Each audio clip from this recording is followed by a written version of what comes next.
America's finest silver plate is 1847 Rogers Brothers. From Hollywood, International Silver Company, creators of 1847 Rogers Brothers Silver Plate, presents the adventures of Ozzie and Harriet, starring young America's favorite couple, Ozzie Nelson and Harriet Hillard.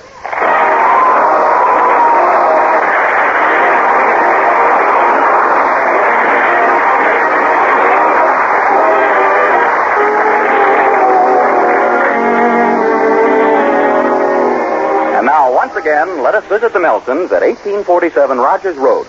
As we join Ozzie and Harriet, they've just finished breakfast. Ozzie is reading the morning paper. What you reading, dear? The funny page? Now, why do you say that? Does it ever occur to you that I might be reading the editorial page or the financial page? Oh, I'm sorry, dear. What are you reading? The funny page. You know something? They must have used a lot of care the way they place these comic strips. What do you mean? But now, just look at Little Abner and Dick Tracy. Who else besides Breathless Mahoney could exist next to the little stinker? Oh, that episode's been finished for weeks. You must have an old paper there. I don't think so. Oh, by golly, you're right. Oh, sure, I remember reading this article here. Incidentally, it's very unusual. Oh, really? What's it about? It's about a dog by the name of Dice Game. She had 8 puppies. Well, what's so unusual about that? She did it the hard way, 2 4s. Oh, Ozzie, that's silly. Morning, Mother. Morning, Dad. Good morning, David. Hello, son.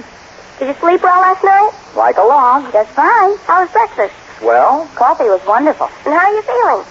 Fine, dear. Great. Then I'd like to ask you for a raise in my allowance. Okay? Gee, thanks. No. Not right so fast. Tell me, how much are you getting now? 50 cents a week, Dad. And how much do you want? 75 cents a week. Oh, I'm sorry, David. It's absolutely out of the question. Why, Dad? Well, just think, David, how would it look if you were getting a bigger allowance than me? Say, why all this sudden need for money anyway, David? Well, I got expenses, like going down to the store and getting sodas. Oh, I see. And you usually take that little girl down the block, don't you? Sally Kinney? Hmm? Yes, I do. And do you pay for her sodas? Oh, no, we're not that serious. Well, I still think that 50 cents is plenty for an 8-year-old boy. David, Daddy's just trying to tell you that you should learn the value of money. Well, that's just it, Mom. You want me to be thrifty and save my money, don't you? Yes. Well, I spend it all now, but if I got an extra quarter, then I'd have something to save. How about it? Well, I don't know. It's up to your father. What do you say, Pop? Well, David, when I was your age... Oh, Pop, not one of those stories. Now, David, if you want to get a raise, you've got to listen to your father's story. Oh, well, it's not compulsory, you know, Harriet. Oh, Ozzie, don't be so sensitive.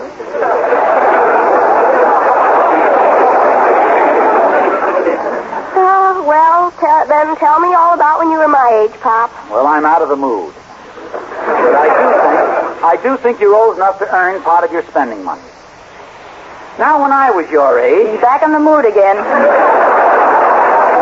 Now, Harriet, please. I'll tell you, David, I know what he did when he was your age as well as he does. When your father was your age, he cut the grass every Saturday. The lawn was 150 feet deep and 75 feet wide. 78 feet wide. And full of the roughest, toughest, hardest to cut grass in the state. And a lot of little stones that always caught in a lawnmower. Who's telling this story, dear? Oh, excuse me, go ahead. But all he got for cutting all that grass was 10 cents. And sometimes he had a hard time collecting it, too. I'll tell you what I'll do, David. Our lawn is much smaller, but I'll give you 25 cents to cut it. Still thanks, Pop. Well, suppose I make it 35 cents. The lawn next door is smaller than ours, but they offered me 50 cents to cut it. What are they trying to do, ruin the child labor market?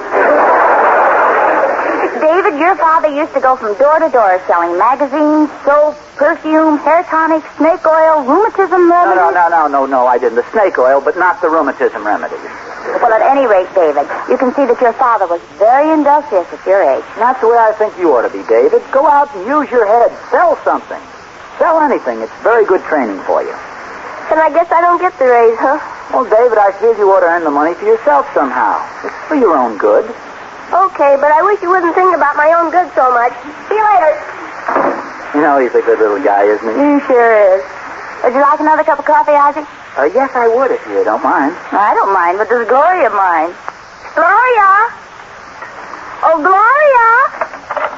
Did you call me, Mrs. Nelson?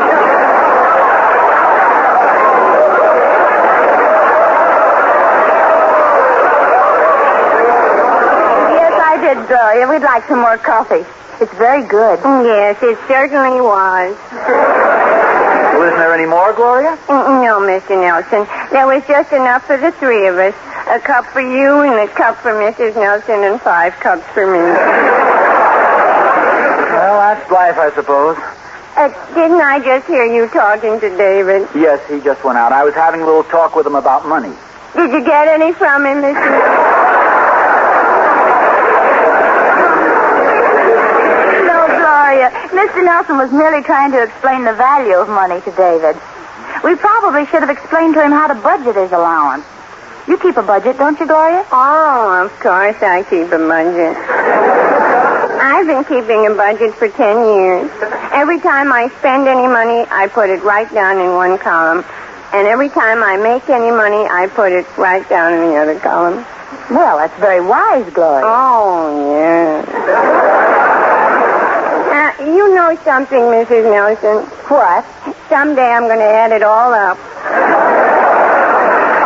How is it you learned to be so thrifty, Gloria? Well, I had to support myself from a very early age. You see, my father drank all the time. He was always stinking from drinking. Oh, that's too bad. But then one day my mother gave him the cure. Oh, she gave him the cure, huh? Was it permanent? Oh, it was permanent, all right. She used a shotgun. Well, that sounds permanent enough. Well, I better clear these dishes away. My boyfriend Elmer's coming over in a little while. Say, I haven't seen him around lately. What's he been doing? The same old thing. Loafing. But last week you told me he had a job. Oh, he did. But it only lasted one day. He worked in the ladies' department store as a window decorator. Well, why did he quit? He found out those women in the windows weren't real. Well, I'll see you later.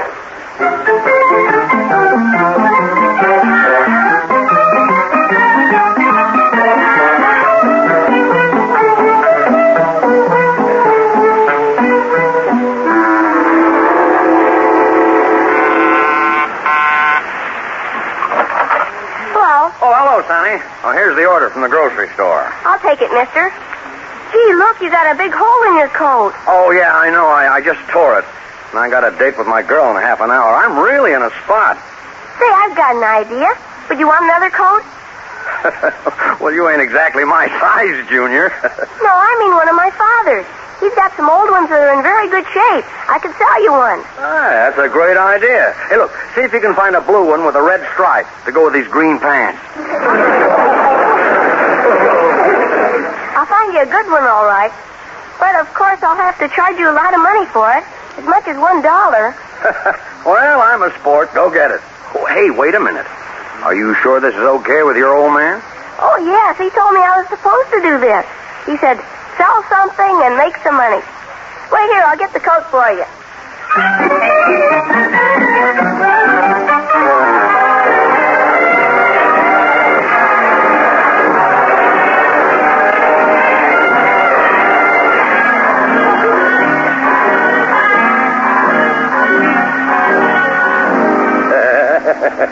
Are you glad to see me, Lana? Sure I am, Joe. And you look so wonderful, too. Say, that's a nice coat you got on. Oh, it's just a little something I had made. Well, maybe you better take it off, Joe. It's kind of warm in here. Yeah. Especially when I'm sitting next to you, Lana. Okay, I'll take it off. Now, let me put my arms around you, honey. Now, Joe. Uh-oh. Oh, my goodness. That must be Heyman outside the door. Quick, go down the fire escape. Heyman is 6 feet tall. I'll hide in the closet. No, down the fire escape. Why can't I hide in the closet? Well, okay, but the guy in there is even bigger. Well, you talked me into it, Lana. It's down the fire escape for me. Coming, Heyman, just a minute. Where is he? Now take it easy, Heyman. There's nobody here. Don't give me that. I hate a guy talking in here. Oh, that was just an announcer on the radio. Oh, you're so cute. Come on, sit down, Heyman. Relax. Let me fluff up your muscles.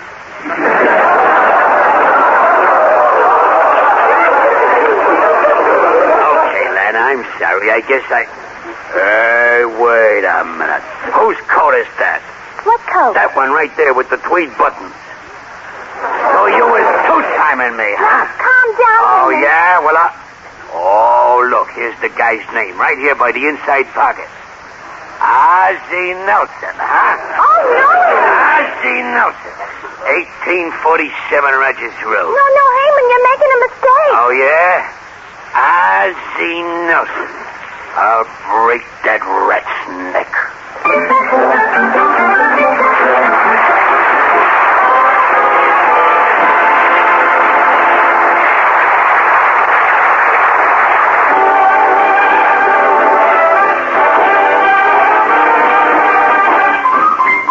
It's time for those lovely singing stars, the famous King Sisters. Someday he'll come along, the man I love. He'll be big and strong, man I love. And when he comes my way, I'll do my best to make him stay. He'll look at me and smile, I'd understand. And in a little while, he'll take my hand. And though it seems absurd, I know we both won't say a word. Maybe I will meet him someday. Maybe Monday. Maybe not. Still, I'm sure to meet him someday. Maybe today will be my good news day. We'll build a little home just for two, from which I'll never roam. Woods would do, and so all else above, I'm waiting for the man I love. Maybe I will meet him someday. Maybe Monday.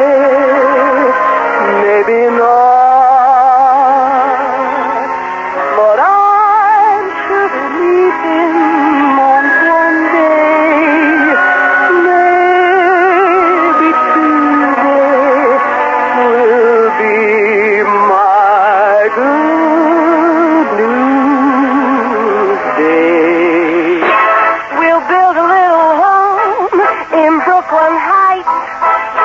A cozy one-room nest, walk up 10 flights.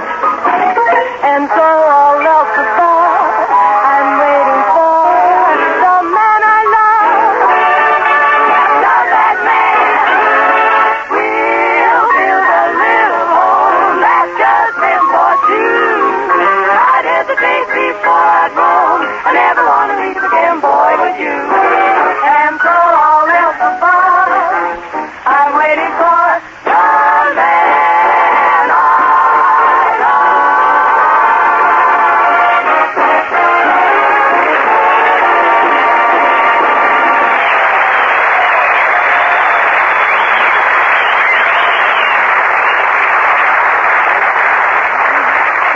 That was the King Sisters doing their bit for romance. And now the orchestra changes to the traditional romantic theme.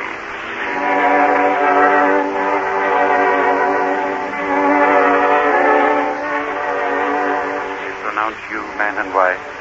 I pronounce you man and wife. I pronounce you man and wife. Yes, it's wonderful, friends, wonderful. Every GI and his girl getting married. Every GI and his girl going home at last. To the home they planned and dreamed about, these many years.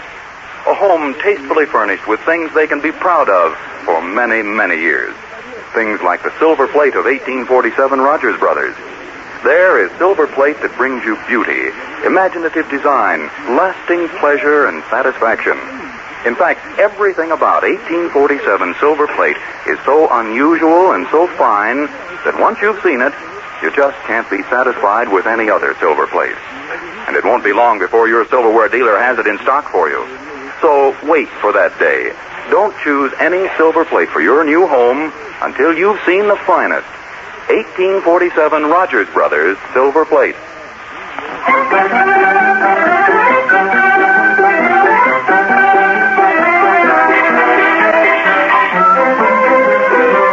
And now back to Ozzie and Harriet. Well, it certainly looks as though little David Nelson started something when he sold his father's coat to the delivery man. Poor Ozzie. Little does he know that his coat, with his name in it, has been discovered in glamorous Lana Shanahan's apartment by none other than Herman, Lana's jealous boyfriend. Poor Ozzie. Oh, well. Meanwhile, blissfully ignorant of his unfortunate predicament, our hero is casually strolling down the street. Goodbye, little yellow girl. Mr. Nelson. Oh, hello, Emmy Lou. Hey, what's wrong? You look as though you just lost your best Woody Herman record. Oh, I'm very unhappy, Mr. Nelson. I've got such a terrible problem, and I don't know what to do. I'm so terribly inexperienced. I need advice from someone like you. Someone like me? Mm-hmm. I'm so very young, and you're so very old. Well, thanks, but what's the trouble, Emmy Lou? Well, it's about my boyfriend, Larry. He was at the movies with another girl last night, and it seems so hard to believe what he told me. Mr. Nelson, do you think that men tell the truth? Well, they're about as truthful as women. Oh, the nasty fibbers. I had such faith in Larry, too. He wanted to take me to the movies last night. I explained to him what an awful headache I had and how desperately ill I felt. I never dreamed he'd go to the movies with someone else. Well, are you sure he was there, Emmy Lou? Oh, positive. Coming back from the Palladium, Charlie and I saw him. You just can't trust men. It certainly looks that way. Men. You know, sometimes I get so mad. That you wish there were no men? Oh, no, I never get that mad. Well, I guess the best thing for you to do is try and win Larry back. That's exactly what I'm going to do. I've just been downtown shopping, and I bought some wonderful perfume. They had 4 different kinds to choose from. Oh, what were they called? Come hither, come nearer, come closer. And the last one? Where do we go from here?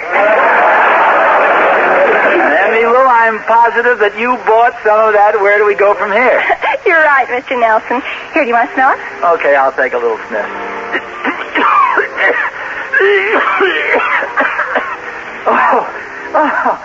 Oh, my gosh. That's some perfume. Well, that was nothing, Mr. Nelson. Wait till you take the cork out.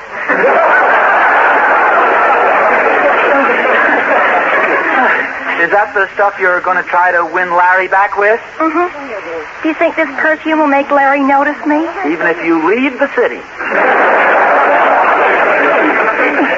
Yeah, I mean, Lou, you better take this stuff back before it overwhelms me. Thank you. Oh, I'm sorry, Mr. Nelson. It spilled all over you. Oh, that's all right, Emmy Lou. Nothing to worry about. It'll dry up. But what will Mrs. Nelson think if you come home with all that perfume? Won't she think that... Oh, no, of course not. Don't give it another thought. Mrs. Nelson trusts me implicitly. Don't worry about it, Emmy. And good luck with Larry. Thank you, Mr. Nelson. Goodbye. Goodbye.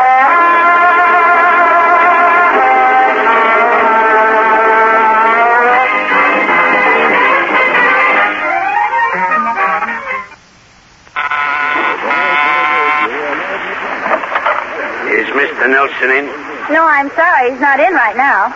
That's too bad. I wanted to strangle him. Well, he should be back in about... What? You heard me, lady. I'm here to get that skunk. Why? Who are you, the little stinker? Is this a joke or something? This here ain't no joke. This here Ozzie Nelson has been running around with my girl, see? My husband running around with your girl? That's right, sister. And I intend to put a stop to that. Oh, you must be mistaken. My husband is the most faithful man that breathes. I intend to put a stop to that, too.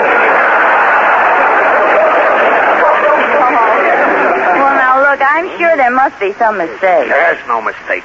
Your husband is trying to beat my time with Lana Shanahan, the most beautiful dame in the world. Oh, really? How's he making out? Listen, 3/4 of an hour ago, he was sitting on her davenport pitching wool at her. Oh, I feel sorry for you, Mrs. Nelson. What for? I think it's all sort of funny. Oh, your husband's a goner now. Once the man meets Lana Shanahan, he's never the same. Oh. You mean he'll throw rocks at me when he comes home? Oh, look, I'm sorry, but I just know you're mistaken. My husband is a very nice person, and I trust him absolutely and completely. Well, no guy can steal my guile and get away with it. But I tell you, it couldn't have been Ozzie. Believe me, you're just making a wolf out of a cocker spaniel.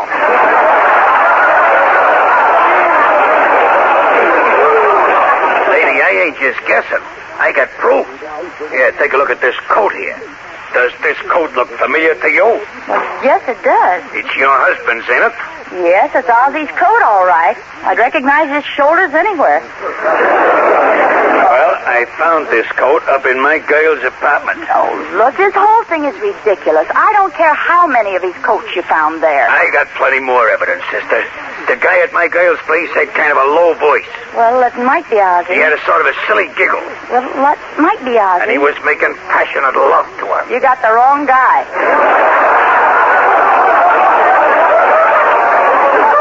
Lady, there ain't no use trying to protect your husband. As soon as he pokes his nose in that door, I'm gonna beat him to a pulp. Well, I'm just warning you. My husband knows jiu-jitsu. No politician's gonna help him out of this. But will you at least give Ozzie a chance to explain when he comes in? I ain't giving him nothing. When he walks in that door, I'm gonna... Oh, hello, dear. I see you have company. I'll say you got company. And I ain't leaving here till I crush the life out of a Satan rat. Oh, the man from the exterminators. Well, not exactly, dear. This man came here to exterminate you. He claims that you've been romancing his girlfriend and you were with her this afternoon. Why, that's silly, Harriet. Surely you don't believe him. Oh, of course not. But he Wait says a minute. Where was you this afternoon, chum? Well, I was just out walking. There, you see, he was out walking. Say, let me smell you a minute, Ozzie. What were you out walking with, a halibut?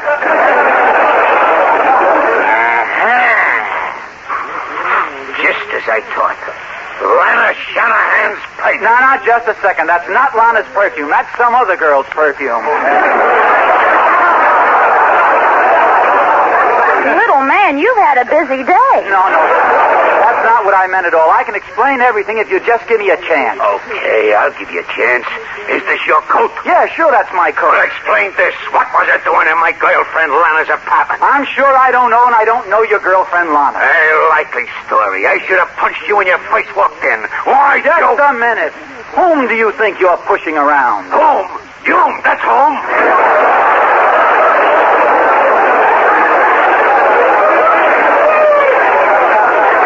Is that so? Yeah, that's so. I got a good mind to punch you right in the nose.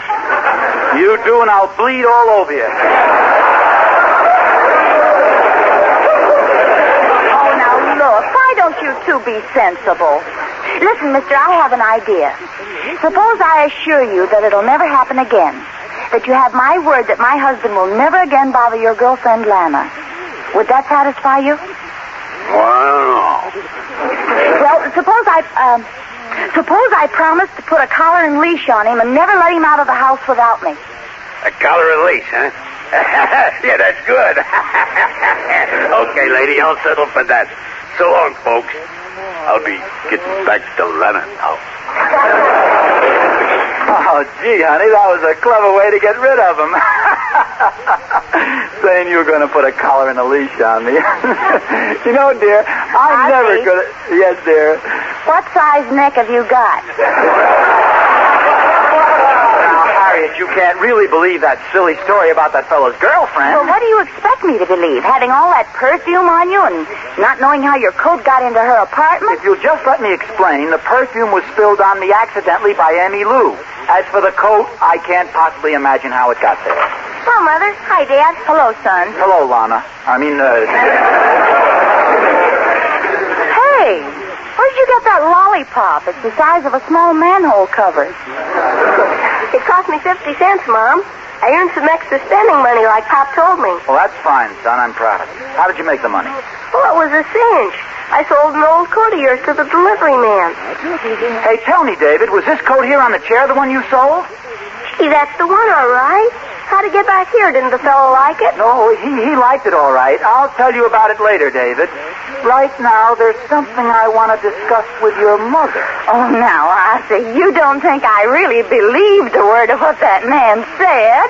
You know me well enough for that. Harriet. Yes, dear? What size neck have you got?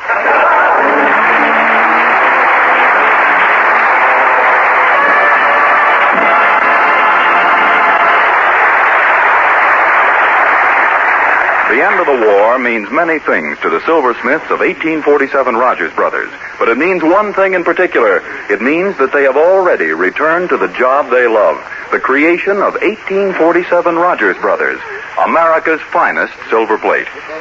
In the bitter, frightful years of war, their fine craftsmanship was devoted to turning out fighting equipment and life-saving equipment for our armed forces. But they're now back at their old tasks, creating silver plate that's the last word in loveliness. Silver plate that can't fail to give you a sense of complete enjoyment. So, friends, if you're planning to get silver plate, my advice is to wait until 1847 Rogers Brothers is again at your silverware dealers. That day is not far off. Sooner than you think, you'll be able to go in and ask to see 1847's unique patterns. The pattern Adoration, for example, which was such a pre-war favorite. Adoration has the high raised ornamentation and deep etching so like solid silver. It has the streamlined contours, the delicate chasing, and the exquisite finish that make it truly a prize in silver plate. A prize it will pay you to wait for. So remember the pattern name, Adoration. The creator, 1847 Rogers Brothers.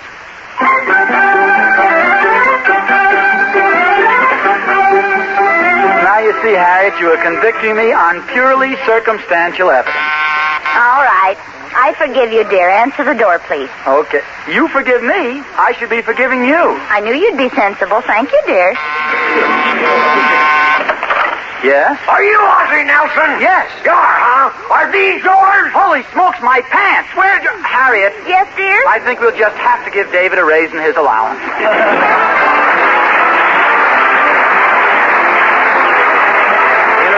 Silver Company, creators of 1847 Rogers Brothers Silver Plate, invite you to listen again next Sunday to the adventures of Ozzie and Harriet, with songs by the King Sisters and music by Ozzie Nelson's orchestra.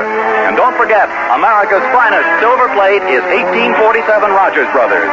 This program originates in the Hollywood studios of the Columbia Broadcasting System and is also broadcast over the Trans-Canada Network of the Canadian Broadcasting Corporation.